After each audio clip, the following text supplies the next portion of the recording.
Hello everybody, Blue Dooley, and we're doing a little truck shootout here in Snowrunner between the Pacific P16, the International Navistar, which is the military truck you could get on pre-sale. It's a DLC right now. It's a $1.99. And the International Paystar, which, spoiler alert early in the video, I kind of like the Paystar better than just about any other truck in the game right now. The P16, the steering on it is really sluggish. I mean, it almost takes you longer to get this thing turned from one direction to another than it does to do anything else. I have used it to tow a similar trailer up in Alaska, and it did really good in the deep mud.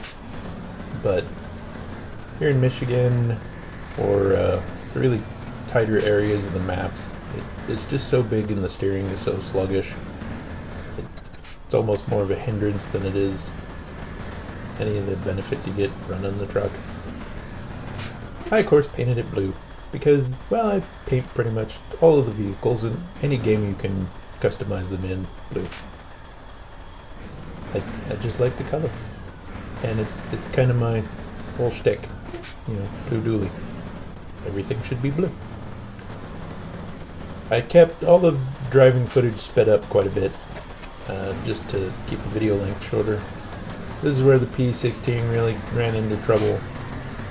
I think not being all-wheel drive really hurt it here. It just loses traction, and even though it's diff lock all the time, that lack of all-wheel drive just doesn't get it enough traction to get pulled up this grade.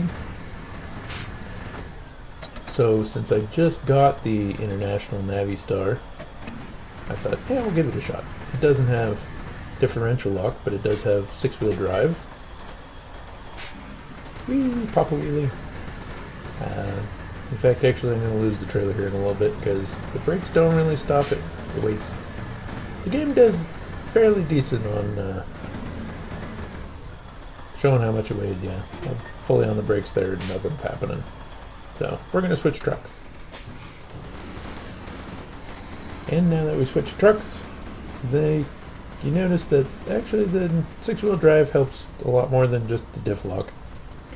I do run out of traction again, but since the Pacific's sitting right there, we hook onto it, yank out, no problem. I've used this particular truck a little while now. I like it a lot. The steering's not super awesome, and here, not having a differential lock kind of got me stuck again. But if you're a fan of rolling coal, this truck and the ANK, the other military Army surplus truck, they both blow a little smoke rolling down the road no matter how much load you have. There's not a lot of customization on this truck. You can change the paint, change the bumper, you can take the windshield guards off the windshield, and that's about it. I restarted the mission after trying a little too long to try to get through that spot. I was going to take a little bit longer route, go through Lake Island, and that way I could avoid the switchbacks on the damn map. But it didn't work out quite that way, so we're really chugging along now. Again, the video footage is sped up quite a bit. We're gonna just head straight to the Smithfield Dam map from the Drummond Island. And as you can see here, the shorter wheelbase, quicker turning, and this particular International does a lot better than the P16, moving this big old trailer around.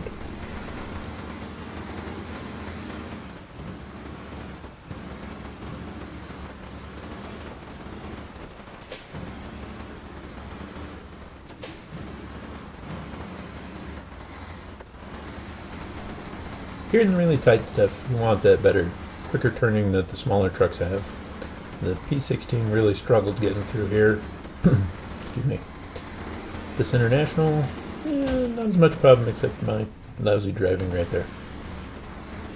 As I said, checking the map, we're going to head straight to the dam instead of try to take the long way around. That is kind of an interesting part of the game.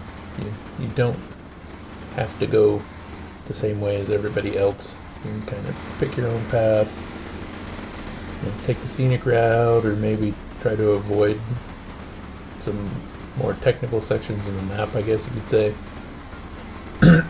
Excuse me. As I said, when we get up here to these switchbacks, I mean, there's some places that, yeah, it's really tight to get through here, especially that little section where there's a wooden bridge because the road's washed out. That you wouldn't want to take this much weight across a rickety wooden bridge. That'd just be silly. So we switched at maps. We're gonna make a pit stop up here. It's kind of a little trick I learned. Not watching a video, I just wondered if you could try it. Is if you're running low on fuel and you're not by a station, but you're close to a trailer store, you can roll into the trailer store. This is at normal speed, and buy a trailer and refuel the truck, or in this case, repair the truck. Fully repair the truck, and then sell the trailer for the same amount of money I bought it for. So you don't actually lose anything doing it that way. The game doesn't penalize you for it. So that's an easy tip if you need a little more fuel or really need some repairs. Just pull into a trailer store, buy the trailer that'll do what you need it to do, refill the truck. Yeah, this part of the switchbacks, just not really a fan of trying to get this much weight across that kind of a bridge. And you have to swing really, really wide so the trailer doesn't fall off the bridge. It's just, it's almost harder to do this in the game than it would be in real life, because there'd be a lot better trip planning in the real world. But so far, this International handles everything like a champ. It does smoke. Like I said, if you like rolling coal, this is the truck for you.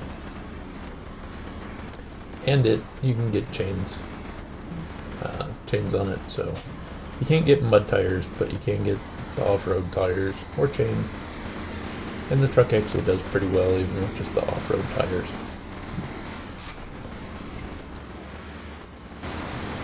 Here's another little thing that kind of gripes me about the game is you wouldn't take this machine this way because they wouldn't want you damaging the dam with your oversized load. I mean, maybe with a shorter truck you could make this turn without whacking the trailer into the dam right there, which would, the steel on that trailer would chew up that concrete really quickly. So we'll get through here. Switched it today. I do like that in single player. You can change it to daylight so it's easier to drive. And eventually we're going to kind of run into the limitations of the Navistar not having that diff lock. I have quite a bit of trouble here, and the video is sped up. So you're watching this at a lot faster pace than it took me to actually get through here, and got frustrated. Again, the trip planning in the game is a little off. They'd have ran through here with a dozer and kind of smoothed things out a little bit. Maybe cut the tops of the hills down so you don't high center the trailer, which you do a lot in the game, I noticed. But we're going to give up on the Navistar and switch to the Paystar, which, as I said at the beginning of the video, I just think the Paystar is one of the best trucks in the game. Threw it in diff lock, all-wheel drive, low gear, and just drive. It does get hung up here in a few spots. Again, like right here. We're stuck because of the trailer running into the ground, not we ran out of horsepower or traction. We just wedged the trailer into the ground. The Paystar is probably the most badass truck you can get early in the game. I do have that Royal BMZ but it's like the Navistar. It's all-wheel drive but no diff lock. The Paystar with all-wheel drive and diff lock and mud tires. Yeah, it's almost unstoppable. Almost. I don't even have the raised suspension for it yet, so I can't put the biggest tires you can on the truck quite yet. But it doesn't almost really need them. The truck does really well. The wheelbase, all-wheel drive. You can get plenty of power with the bigger motor, and the Snowrunner transmission with those 3 low gears. It's just a good truck. I also really like the looks of it. It's kind of well, they haven't made the Paystar for quite a while, but you know, it's got those big flat fenders. It's kind of more chunky and square. It just is a cool looking truck to me, especially with that big old heavy duty bumper up front.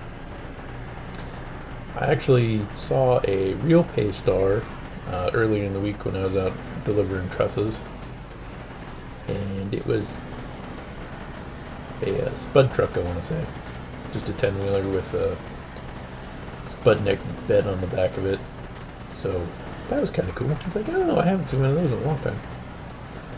But the video sped up, as I said earlier, just to make the video a little shorter.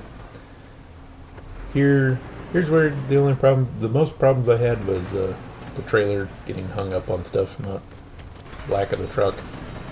But all-wheel drive, diff lock, quick winch, and you're on your way.